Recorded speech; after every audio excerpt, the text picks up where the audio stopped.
Market లో invest చేసి మీ డబ్బులు డబుల్ చేసుకోవాలనుకుంటున్నారా? సుందరరామిరెడ్డి గారి లైవ్ సెమినార్ కి అటెండ్ అవ్వండి.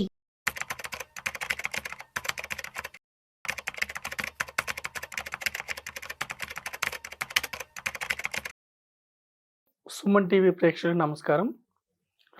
ఫ్రెండ్స్, ఈరోజు మన ఎపిసోడ్లో కామన్ మ్యాన్, మధ్యతరగతి ప్రజలు ధనవంతులు అవ్వాలంటే ఏం చేయాలి?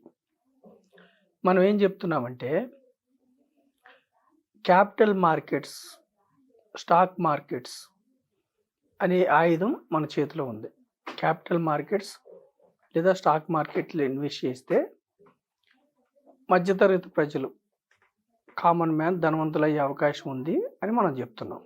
అయితే ఇక్కడ అసలు ప్రజలకి స్టాక్ మార్కెట్స్ అంటే భయం ఎందుకు? ఎందుకని స్టాక్ మార్కెట్స్లో డబ్బులు ఇన్వెస్ట్ చేస్తే దివాలా తీస్తారు, పరిస్థితులు బాగలేకపోతే సూసైడ్లు చేసుకుంటారు, బఠానీలు అమ్ముకుంటారు, ఇలాంటివన్నీ ఎందుకని ప్రజలు అలా అనుకుంటారంటే, హిస్టారికల్గా చూస్తే 1929లో అంటే మన స్టాక్ మార్కెట్స్ కూడా ఎప్పటి నుంచో ఉన్నాయి. అయితే రెగ్యులేటెడ్గా సెన్సెక్స్ 79 నుంచి స్టార్ట్ అయింది. అంతకుముందు కూడా స్టాక్ మార్కెట్స్ ఉన్నాయి. అయితే 1929లో యుఎస్ స్టాక్ మార్కెట్స్, ప్రపంచానికి పెద్దన్న అమెరికన్ స్టాక్ మార్కెట్స్, 1929లో ప్రపంచంలోనే టాప్ మోస్ట్ క్రాష్ 29 నుంచి 32 వరకు 89% క్రాష్ అయింది స్టాక్ మార్కెట్. ఆ టైంలో 1929 నుంచి 39 వరకు డిప్రెషన్, అంటే ఎకానమీ పతనం అయిపోయింది. ఎకానమీ చాలామందికి ఉద్యోగాలు పోయినాయి, ఎన్నో బ్యాంకులు దివాలా తీసినాయి, ఎంతోమంది ప్రజలు బ్యాంకుల్లో పెట్టిన డబ్బులు, సేవింగ్స్, ఎఫ్డీలు ఇట్లాంటివి కొన్ని బ్యాంకులు దివాలా తీసినాయి. దివాలా తీయటం వల్ల వాళ్ళ యొక్క సేవింగ్స్ పోయినాయి, మొత్తం పోయినాయి. ఎన్నో కంపెనీస్ 10 సంవత్సరాల పాటు ఎకానమీ పెరగకపోగా దివాలా అంచున ఉంటే ఉద్యోగాలు పోయినాయి చాలామందికి. బ్యాంకులు దివాలా తీయటం వల్ల వాళ్ళకి సేవింగ్స్ వైప్ అవుట్ అయిపోయినాయి.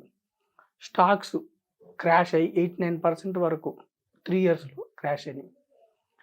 అయితే ఆ టైంలో అమెరికన్ గవర్నమెంట్కి ఈ యొక్క ఎకానమీ డిప్రెషన్ని ఎలా డీల్ చేయాలో తెలియక, జనరల్గా ఎకానమీ స్లో అయినప్పుడు ఏం చేయాలంటే ప్రజలకి డబ్బులు ఎక్కువ వచ్చే ఏర్పాట్లు చేయాలంటే వడ్డీ రేట్లు తగ్గిస్తే బ్యాంక్స్కి ప్రజలు తక్కువ వడ్డీ రేటుకు వస్తుంది కాబట్టి లోన్లు తీసుకొని మళ్ళీ ఖర్చు పెడతారు, ఎకానమీ బూస్ట్ అవుద్ది.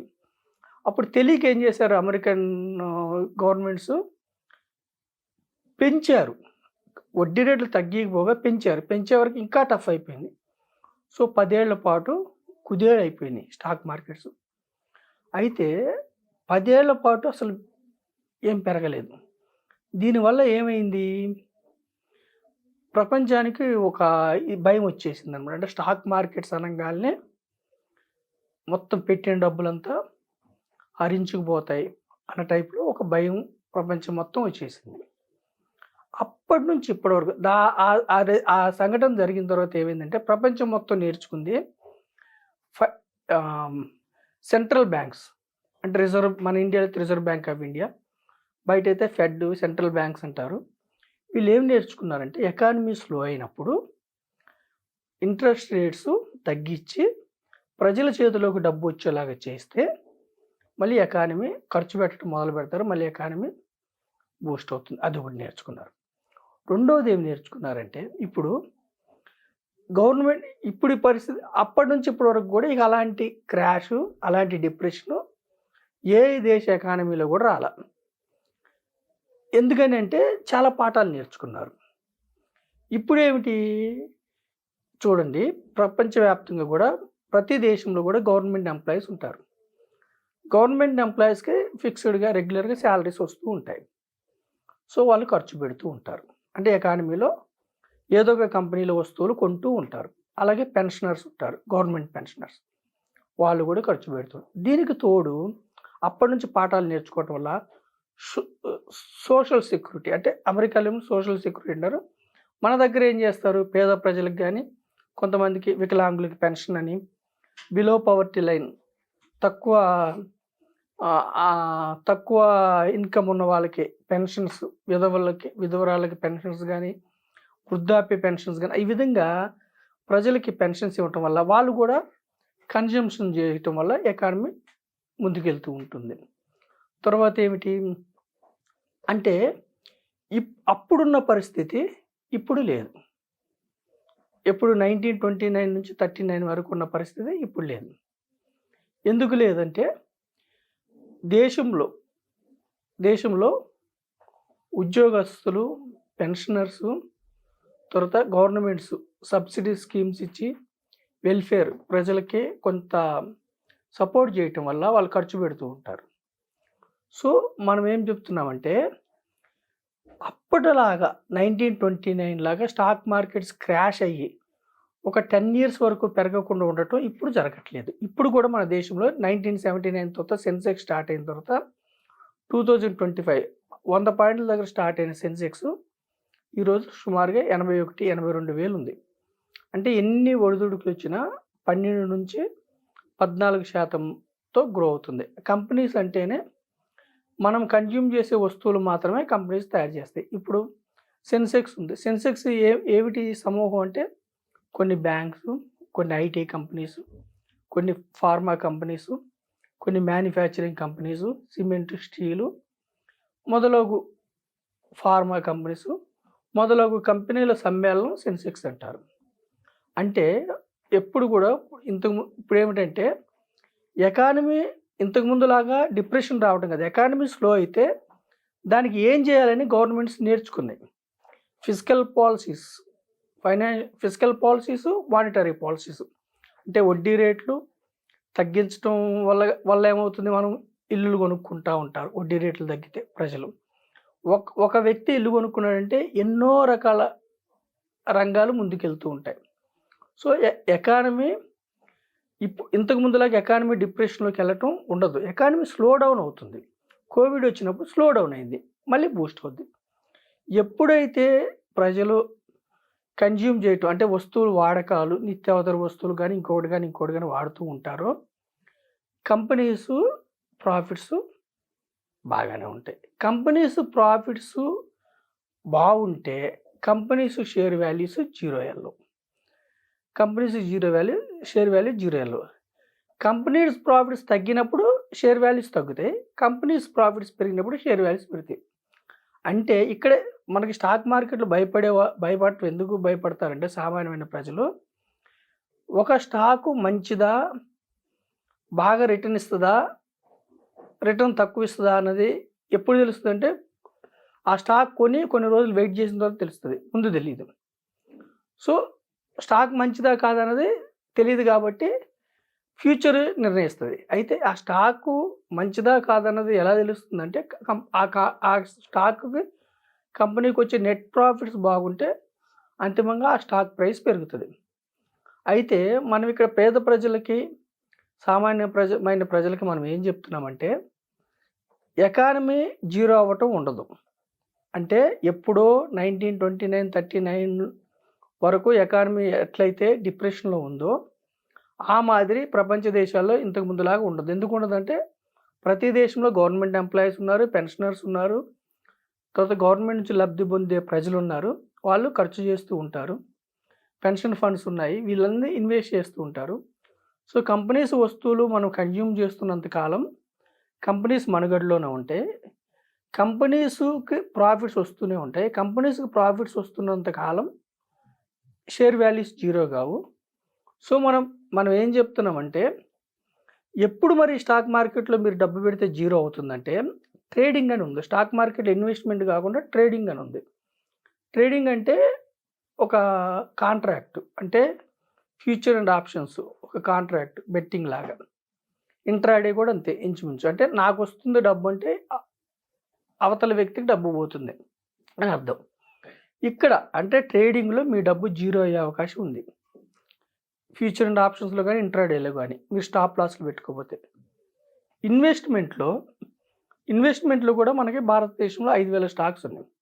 అయితే టాప్ 500ని నిఫ్టీ 500 అంటారు మన భారతదేశ స్టాక్స్లో.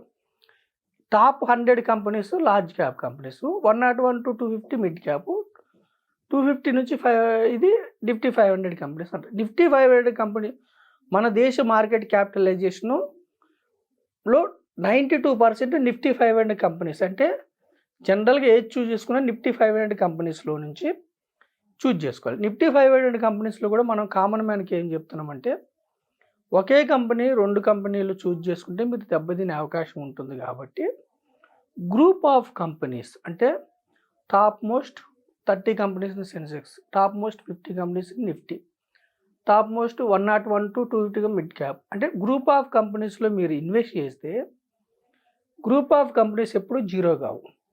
అంటే స్టాక్ మార్కెట్ రంగంలోనే దివాలా తీసేస్తారు, సూసైడ్ చేసుకుంటారు అనేది జరగదు ఇక్కడ గ్రూప్ ఆఫ్ కంపెనీస్లో. అయితే గ్రూప్ ఆఫ్ కంపెనీస్లో గ్యారంటీ రిటర్న్స్ ఉంటాయంటే స్టాక్ మార్కెట్లో గ్యారంటీస్. కానీ ఎఫ్డి కంటే, సుకన్య సమృద్ధి కంటే, గోల్డ్ కంటే, హిస్టారికల్గా పిఎఫ్ కంటే, ఎనీ అదర్ ఫైనాన్షియల్ ఇన్స్ట్రుమెంట్ కంటే ఈక్విటీస్ అంటే ఇక్కడ మనం అనేది సెన్సెక్స్ కానీ నిఫ్టీ కానీ నిఫ్టీ మిడ్ క్యాప్ ఈక్విటీస్లో హిస్టారికల్గా కాంపౌండెడ్ అంటే చక్ర వడ్డీలాగా లెక్కిస్తే కూడా అరౌండ్ 12 to 13% రిటర్న్స్ లాంగ్ టర్మ్లో వస్తున్నాయి. షార్ట్ పీరియడ్లో రిస్క్ ఉంటుంది. కాబట్టి మనం పేదవారికి మధ్యతరగతి వారికి మనం చెప్పేది ఏమిటంటే equities are very good for wealth creation. Stock market అనగానే డబ్బులు జీరో అయిపోతాయి అనేది ఎక్కడంటే ఫ్యూచర్ అండ్ ఆప్షన్స్ ఇంట్రాడేలో. అయితే గత చరిత్రలో 10 సంవత్సరాల పాటు డిప్రెషన్ ఉంది కదా ప్రపంచం, అప్పుడు అమెరికాలో. అలాంటి డిప్రెషన్ మళ్ళీ ఇంతవరకు వచ్చిందంటే రాలేదు. ఎకానమీ స్లో డౌన్ అవుతుంది. ఒక 6 నెలలు 1 year సైకిల్స్ ఉంటాయి ఎకానమీకి. ఒక్కొక్కసారి బాగా ముందుకెళ్తే ఒక్కొక్కసారి స్లో, కానీ మళ్ళీ పికప్ అవుతుంది. ఎప్పుడైతే ఎకానమీ స్లో డౌన్ అయ్యిందో ఎకానమీని ముందుకు తీసుకెళ్ళడానికి ప్రతి దేశంలో గవర్నమెంట్ పాలసీస్ ఉంటాయి. Central banks, reserve bank of India ఎలా డీల్ చేయాలి, ఇన్ఫ్లేషన్ పెరిగినప్పుడు ఎలా డీల్ చేయాలి, ఇన్ఫ్లేషన్ తగ్గినప్పుడు ఎలా డీల్ చేయాలి, తర్వాత ఎంప్లాయ్మెంట్ సరిగ్గా లేకపోతే ఎట్లా ప్రజల్ని ఎలా ఆదుకోవాలి, ఎంప్లాయ్మెంట్ జనరేషన్కి ఏం చేయాలి, ఇలా రకరకాలుగా ఫినాన్షియల్ మానిటరీ పాలసీస్తో దేశాలు అభివృద్ధి పదవులు ముందుకెళ్తున్నాయి. మన దేశం ఇప్పుడు ప్రపంచవ్యాప్తంగా 4th largest economy in the world మన దేశం. కాబట్టి మన దేశం కంటే ముందు కేవలం అమెరికా, చైనా, జర్మనీ మాత్రమే ఉన్నాయి. సో మన దేశంకి పెద్ద అడ్వాంటేజ్ ఏమిటంటే 140 crore పాపులేషన్, యూత్ పాపులేషన్ ఎక్కువ. సో మనము మ్యానుఫ్యాక్చరింగ్ రంగం మీద కాన్సన్ట్రేషన్ చేసాం. ఇంతకుముందు మ్యానుఫ్యాక్చరింగ్ రంగం మీద పెద్ద కాన్సన్ట్రేషన్ చేయలేదు.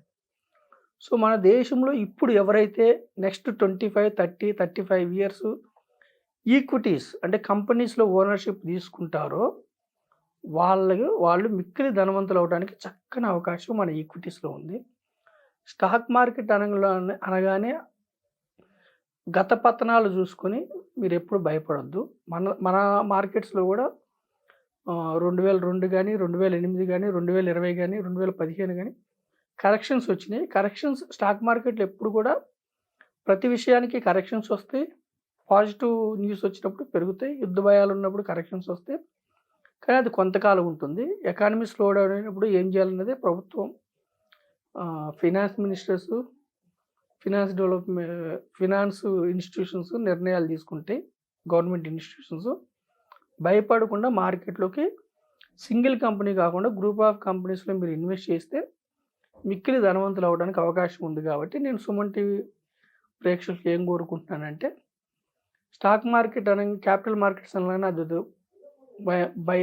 భయపడి డబ్బులన్నీ పోతాయి అనే అపోహ తీసేసి ఒక ఇన్వెస్ట్మెంట్కి మంచి ఆపర్చునిటీ. ఇంకొకటి ఏమిటంటే కరెక్షన్ అయినప్పుడు మీకు ఆపర్చునిటీ తక్కువ రేట్స్కి కంపెనీస్ యొక్క ఓనర్షిప్ తీసుకోవడం, తక్కువ రేట్స్కి షేర్లు వస్తున్నాయని మీరు దాన్ని ఆపర్చునిటీ కింద తీసుకుని ఇన్వెస్ట్ చేసుకుంటే చక్కగా ముందుకు వెళ్ళడానికి మీకు అవకాశం ఉంటుంది. సో ఇన్వెస్ట్మెంట్ అనేది క్యాపిటల్ మార్కెట్స్ని పరిశీలించమని నేను ప్రజలను కోరుకుంటున్నాను.